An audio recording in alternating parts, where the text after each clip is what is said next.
ఓం నమ శివాయ.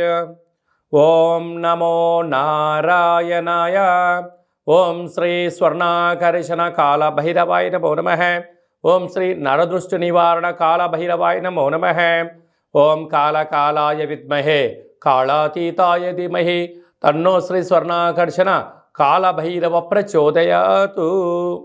మా ఛానల్కి స్వాగతం. చూస్తున్న వీక్షకులకు ప్రేక్షకులకు ప్రియ కాళభైరవ భగవద్బంధులకి స్వాగతం పలుకుతూ మమ్మల్ని ఎంతగానో ఆదరిస్తూ ఉండబడినటువంటి ప్రియ సోదర సోదరీమణులకు అందరికీ సనాతన హిందూ ధర్మ పరిరక్షకులకు సంరక్షకులకు జ్యోతిష అభిమానులకు స్వాగతం పలుకుతూ నూతన ఆంగ్ల సంవత్సరం ప్రారంభం అయిన తర్వాత జనవరి నెలలో ద్వితీయార్థంలో అనగా 16వ తారీఖు నుండి 1/2024 31/1/2024 వరకు పుట్టినటువంటి వారందరికీ కూడా ముందస్తుగా జన్మదిన శుభాకాంక్షలు.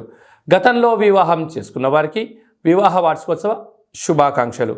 ఆ యొక్క నరదృష్టి నివారణ కాళభైరవ స్వామి యొక్క ఆశీస్సులు అందరిపైన ఉండాలని, ఒక్కొక్క మాసంలో ఒక్కొక్క కాళభైరవుడు ఉంటాడు కనుక ఈ యొక్క పుష్యమాసంలో శుక్లపక్ష అష్టమి పూర్ణిమ సందర్భంగా శ్రీ క్షేత్రపాలక కాళభైరవ స్వామి వారి యొక్క ఆశీస్సులు అందరినీ చల్లగా చూడాలని, ఎవరైతే ఏ వృత్తులు అయితే చేస్తున్నారో విద్య, ఉద్యోగ, వ్యాపార, వ్యవసాయ, రాజకీయ, సేవా రంగాల్లో ఉండబడినటువంటి వారందరికీ కూడా సకల అష్టకష్టాలు తొలగిపోయి అష్ట ఐశ్వర్యాలను ప్రసాదించాలని శ్రీ క్షేత్రపాలక కాళభైరవ స్వామివారిని, అందరిపైన నరదృష్టి నివారణ కలగాలని నరదృష్టి నివారణ కాళభైరవ స్వామివారిని వేడుకుందాం.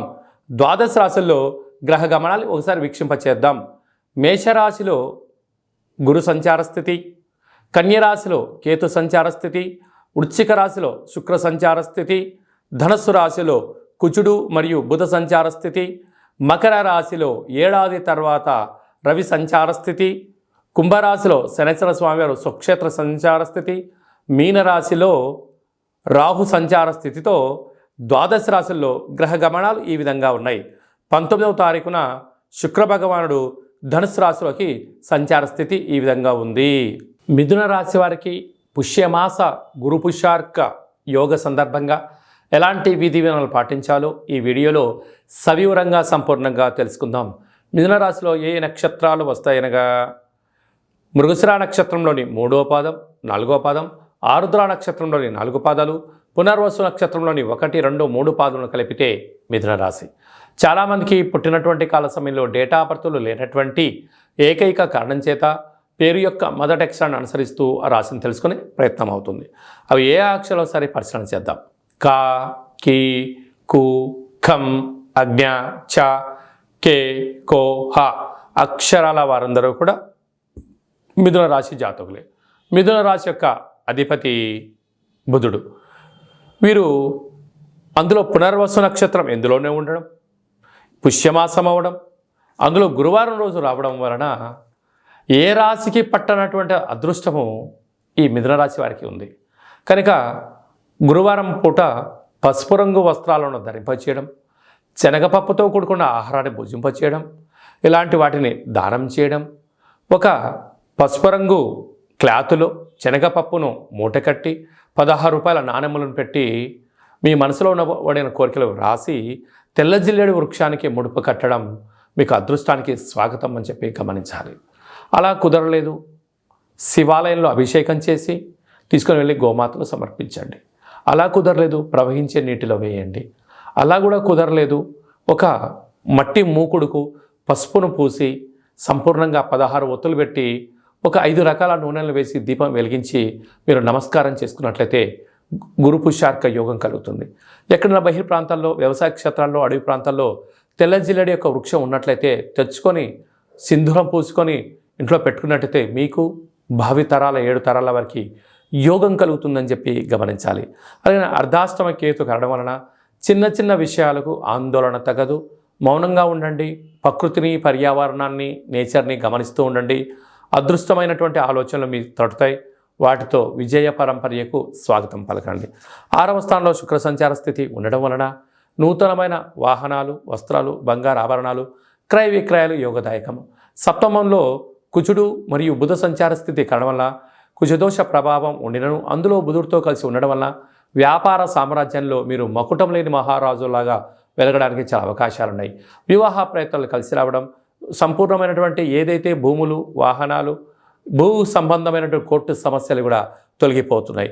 అష్టమంలో రవి సంచార స్థితి ఉండడం వలన మీ జన్మ నక్షత్రం రోజున పూర్ణిమ తిథి యందున దూరావాయు జల ప్రయాణాలు పెట్టుకోకపోవడం ఉత్తమోత్తంగా భావించగలగాలి. భాగ్యస్థానంలో శని సంచార స్థితి ఉండడం వల్ల భార్య మాట భర్త, భర్త మాట భార్య ఒకరికొకరు మీరు పరస్పరమైనటువంటి భావాలు ఇచ్చి పుచ్చుకోవడం వలన గృహాల్లో, ఉద్యోగాల్లో, వ్యాపారాల్లో ఉన్నతమైనటువంటి పరిస్థితి మీ సొంతం అవుతుందని చెప్పి గమనించాలి. రాజ్యస్థానంలో రాహు సంచారం చేయడం వలన మీరు కష్టపడి పనిచేయడం వలన, దుర్గామాత ఆశీస్సుల వలన, అటు కాళభైరవ స్వామికి ఆశీస్సుల వలన మీరు ఇంతింతై వటుడింత అయినట్టుగా ఉన్నత వ్యాపార సామ్రాజ్యానికి మీరే రారాజులు అవుతారని చెప్పి గమనించాలి. లాభస్థానంలో గురువు ఇక విపరీతమైన అదృష్టం, ఆనందం మీ సొంతం. కాకపోతే సకాలంలో తిండి, సకాలంలో నిద్ర, ఎప్పుడు చేయాల్సిన పని మీరు అప్పుడు కంప్లీట్ చేయగలిగినట్లయితే అదృష్టం అంతా మీ వెంట పరిగెత్తుతుందని చెప్పి గమనించాలి. అలాగా స్వయం వృత్తుల వాళ్ళు, సేవా రంగాల వారు, వ్యవసాయ సోదరీమణులు, అలాగనే సాఫ్ట్వేర్ హార్డ్వేర్ ఉద్యోగస్తులకు ఇది మంచి తరుణం అని చెప్పి గమనించాలి. 2024వ సంవత్సరంలో జనవరి నెలలో ద్వితీయార్థం అనగా 16వ తారీఖు నుండి 31వ తారీఖు వరకు ముఖ్యమైనటువంటి పండుగల గురించి క్లుప్తంగా, సవివరంగా, సంపూర్ణంగా తెలుసుకుందాం. మనకు 18వ తారీఖున శుక్లపక్ష అష్టమి సందర్భంగా శ్రీ క్షేత్రపాలక కాళభైరవ స్వామివారిని, అలాగే 26వ తారీఖున పుష్యమాస పూర్ణిమ, పునర్వసు నక్షత్రము, పుష్యమీ నక్షత్రము రావడం వలన, గురువారం రోజు పుష్యమీ నక్షత్రం రావడం వలన గురు పుష్యార్క యోగము అంటారు. అర్కము అనగా తెల్ల జిల్లేడు యొక్క వృక్షము. కనుక ఆంగ్ల సంవత్సరంలో ప్రారంభ దశలో ద్వితీయార్థంలో ఉన్నాం కనుక మనమందరము కూడా తెల్ల జిల్లేడు వినాయకుడు దగ్గర, శ్వేతార్క గణపతి స్వామి దగ్గర దీపాన్ని వెలిగించడం వలన ఈ సంవత్సరం అంతా కూడా సకల అష్ట కష్టాలు తొలగిపోతాయని చెప్పి గమనించాలి. అలాగనే ఈ మనకు 2 గురువారాలు కానీ, పూర్ణిమ రోజు గురువారం రోజు కానీ ఒక పసుపు రంగు క్లాత్లో కానీ, టవల్లో కానీ శనగపప్పును బాగా ఉడకబెట్టి లేక నానబెట్టి అందులో మూట కట్టి ఒక 3 ఒత్తులను ఆముదంలో కానీ, కొబ్బరి నూనె కానీ నానబెట్టి ఇంటి యజమానికి, వాహనాలకు, ఫ్యాక్టరీలకు దిష్టి తీసి బయట వేయడం వలన నరదృష్టి, శత్రు ప్రభావాలు తొలగి గురు యోగ్యత కలిగి విద్య, ఉద్యోగ, వివాహ, సంతాన, రాజకీయ, సేవారంగ కార్యక్రమాల్లో, రాజకీయ రంగ కార్యక్రమంలో అద్భుతమైన గురు యోగ్యత కారణం చేత మీకు రాజసన్మానం జరుగుతుందని చెప్పి గమనించాలి. మనం ఇంకనూ జనవరి నెలలో ద్వితీయార్థంలో అద్భుతమైన విజయాలు సాధించగలగాలి అన్నట్లయితే ఈ యొక్క పాత్ర కంచు పాత్ర, ఈ యొక్క పాత్రలో మనం 12 రాసులను అచ్చు వేయడం జరుగుతుంది.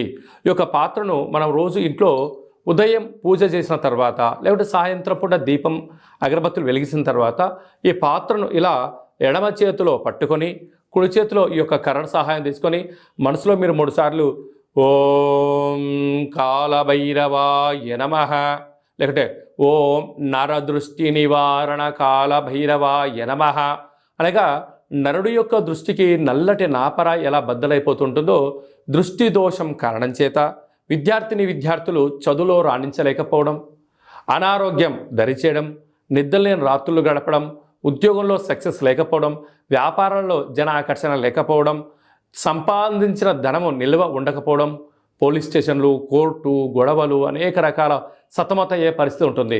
అలాగా మనము ప్రతిరోజు సూర్యోదయం నుంచి సూర్యాస్తమయం వరకు నిత్యము మనం ఏదో పనులు చేస్తూ ఉంటాం. అలాగా వ్యాపారాలు కానీ, నూతన వస్త్రాలు కానీ, బంగారు ఆభరణాలు కానీ, కొత్త కార్లలో తిరిగినప్పుడు అనేక మంది చూపుల యొక్క ప్రభావం మన పైన ఉంటుంది. అలాంటి ప్రభావాన్ని ఏ రోజుకు ఆ రోజు మనం తొలగించుకోగలగాలి అన్నట్లయితే ఈ యొక్క కాళభైరవ స్వామి వారి యొక్క అక్షయ పాత్రను గృహంలో ఉంచుకొని ఇలాగా శబ్దం చేసి ఇలా చిన్నగా మనసులో 3 సార్లు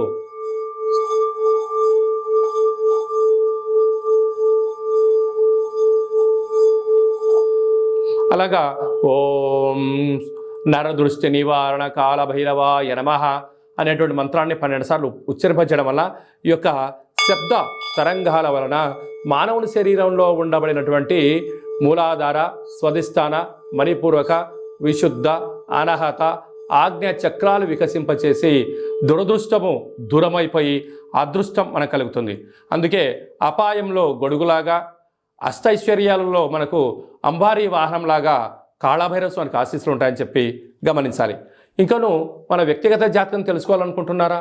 మీ యొక్క పేరు, పుట్టినటువంటి తేదీ, నెల, సంవత్సరం, సమయం రాసి మీరు వాట్సాప్లో పంపించగలిగినట్లయితే 100 సంవత్సరాల జాతకాన్ని రాసి పంపించి మీరు పుట్టినప్పుడు గ్రహ గమనాలు ఎలా ఉన్నాయి, ప్రస్తుతం ఎలా ఉండబోతున్నాయి, రాబోయే కాలంలో ఎలా ఉండబోతున్నాయో మీకు సవివరంగా సంపూర్ణంగా తెలియజేయడం జరుగుతుంది. అలాగే డేట్ ఆఫ్ బర్త్ లేనటువంటి వారికి మీ పేరు యొక్క మొదటి అక్షరాన్ని అనుసరిస్తూ హస్త సాముద్రికం ద్వారా, అనగా మీ యొక్క చేతి యొక్క రేఖలను పరిస్థితిని బట్టి గవ్వల ద్వారా కాళభైరవ స్వామి యొక్క ఉపాసన బలం చేత భూత, భవిష్యత్, వర్తమానాన్ని తెలియజేయడం జరుగుతుంది.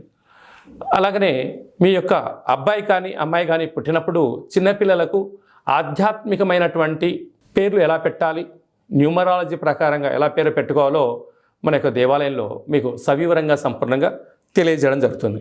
అలాగా మీ అబ్బాయి కానీ అమ్మాయి కానీ వివాహం కావడం లేదా, అయినటువంటి అవ్వడానికి ఎందుకు ఇలా ఆటంకాలు జరుగుతూ ఉంటుంది, అలాగా అమ్మాయి యొక్క జాతకంలో కానీ అబ్బాయి యొక్క జాతకంలో ఎలాంటి దోషాలు ఉన్నాయి, ఆ యొక్క అబ్బాయి అమ్మాయి యొక్క జాతకంలో వివాహానికి సంబంధించినటువంటి గణాలు గుణాలు సవివరంగా తెలియజేయడం జరుగుతుంది.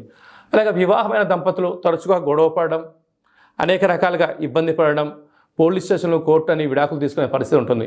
అలా కాకుండా ఈ కింది నెంబర్ మీరు సంప్రదించి అపాయింట్మెంట్ తీసుకొని సంప్రదించగలిగినట్లయితే మీ యొక్క పేర్లలో స్వల్పమైన మార్పులు వచ్చేసి శ్రీ పార్వతీ పరమేశ్వరుల యొక్క ఆశీస్సుల చేత మీరు సంపూర్ణంగా జీవన విధానాన్ని సవ్యంగా సాగడానికి అద్భుతమైన సలహాలు, సూచనలు మీకు ఇవ్వడం జరుగుతుంటుంది. అలాగనే చాలామందికి కాళభైరవ మంత్ర ఉపదేశం ఎలా చేయాలి, కాళభైరవ నామ జపాన్ని ఎలా చేయాలి, కలియుగ కాలంలో కాలాన్ని శాసింపజేసే శక్తి మనకి ఎలా ఉండగలగాలి, యంత్ర, మంత్ర, తంత్ర, తాంత్రిక సాధన ఎలా చేయాలో మన యొక్క దేవాలయంలో చేయడం జరుగుతుంది. మన యొక్క దేవాలయంలో ప్రతి నెలలో 4 మంగళవారాలు, 4 శనివారాలు, శుద్ధాష్టమి, పూర్ణిమ, బహుళాష్టమి, అమావాస్య తిథుల యందున కూష్మాండ దీపాన్ని వెలిగింపచేయడం, కాళభైరవ స్వామికి విశేష అభిషేక కార్యక్రమాలు చేయడం, ఒక్కొక్క నెలలో ఒక్కొక్క కాళభైరవ స్వామి వారు ఉంటారు కనుక ఆ కాళభైరవ స్వామి వారికి హోమ కార్యక్రమాన్ని చేయించడం, అలాగనే మనకు ఏలనాటి శని ఉన్నా, అష్టమ స్థాన శని ఉన్నా, అర్ధాష్టమ శని ఉన్నా, గ్రహ సంచార స్థితిలో శని సంచార స్థితి, సూక్ష్మ సంచార స్థితి, నవగ్రహాల్లో రవి, చంద్ర, కుజ, బుధ, గురు, శుక్ర, రాహుకేతు సంచార స్థితిలో ఉన్నప్పుడు మనం అనేక రకాలుగా స్వల్పమైనటువంటి ఇబ్బందులు పడుతూ ఉంటాం. ఈ యొక్క ఇబ్బందులను సంచిత, ప్రారబ్ధ, ఆగమిక అనే కర్మలను మనము కాళభైరవ స్వామి యొక్క హోమాన్ని చేయించి మీకు నరదృష్టిని తీయించేసి ఈ యొక్క కర్మను ఈ యొక్క కాళభైరవ సాధకులకు భిక్షగా భోజనాన్ని ఏర్పాటు చేయడం వలన మన యొక్క కర్మను స్వామివారి దగ్గర ప్రసాద రూపంలో ఏర్పాటు చేయడం వలన మనము సంపూర్ణమైనటువంటి అష్ట కష్టాలకు స్వస్తి పలిగి నూతన సువర్ణ అధ్యాయ జీవితానికి స్వాగతం పలకడానికి కాళభైరవ స్వామి యొక్క భిక్ష చాలా అద్భుతంగా ఉపయోగపడుతుందని చెప్పి గమనించాలి. కనుక మనమందరము కూడా కష్టాలను తొలగించుకుందాం, ఐశ్వర్యాలకు స్వాగతం పలుకుతాం.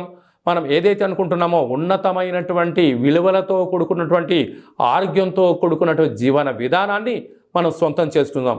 కనుక కాళభైరవ స్వామి యొక్క ప్రసాదాన్ని దానం చేద్దాం, కర్మను దానం చేద్దాం, అదృష్టాన్ని స్వీకరించాలని చెప్పి ఎవరికి ఎలాంటి అష్ట కష్టాలు లేకుండా అందరికీ అష్టైశ్వర్య ప్రాప్తిని కలిగించాలని కోరుకుందాం.